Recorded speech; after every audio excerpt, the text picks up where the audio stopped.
หมดห่วงกังวน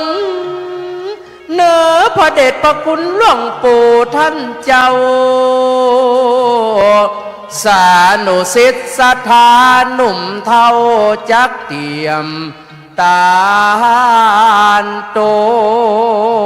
ยตกศอกไม่เฮือได้บลายทาย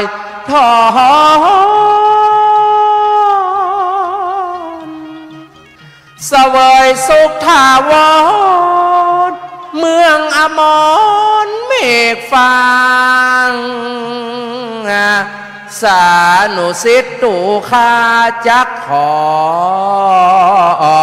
ขมา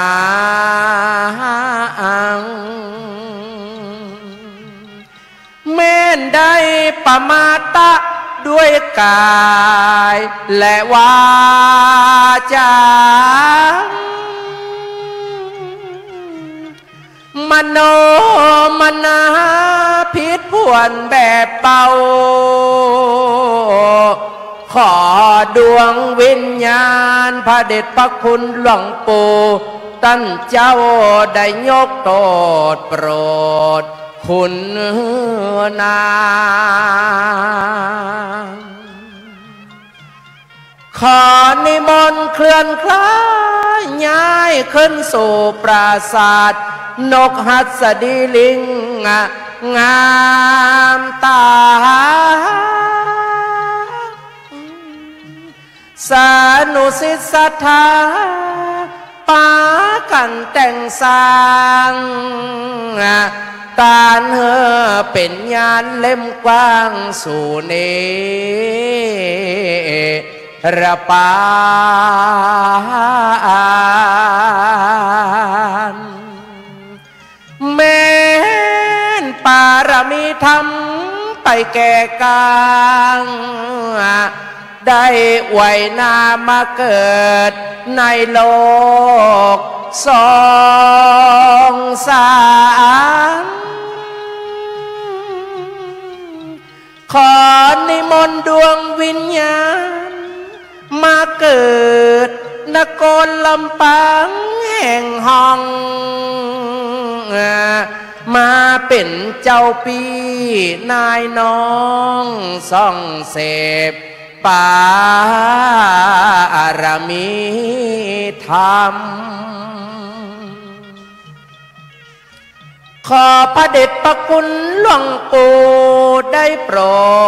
ดจอดจานสานุสิทธิ์มูลศรัทธาจะปฏิบัติตามกรรมพระเดชพระคุณหลวงปู่ท่านเจ้าสานุสิทธิ์นี่เราจักอยู่กรรมศาสนาบทท่าอะไรมหาวิทยาลัยมจรและวัดบุญญาวาสพระอารามหลวงโมจุมศรัทธาตั้งปวงจักช่วยกันเตรียมตุ่มมาเฮอวัดบุญญาวาสพระอารามหลวงขวางคุ้มเฮอเป็นอา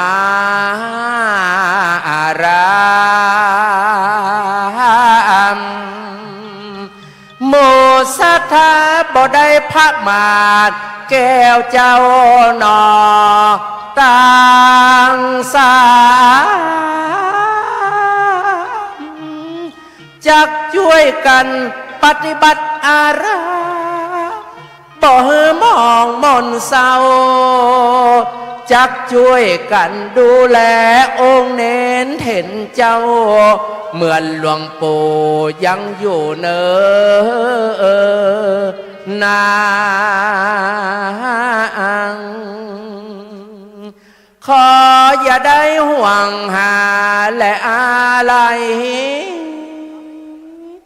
จงปลงวางจิตใจดังอันสานุสิทธิ์ มจรวิทยาลัยสงฆ์นครลำปางนี้นั้นจักสานต่อสามัคคีขอให้ได้เสวยสุขยิ่งล้ำตามปารมีธรรมที่หลวงปู่ได้สร้างเพื่อได้ป่าว่างจากกรรมภัยเวร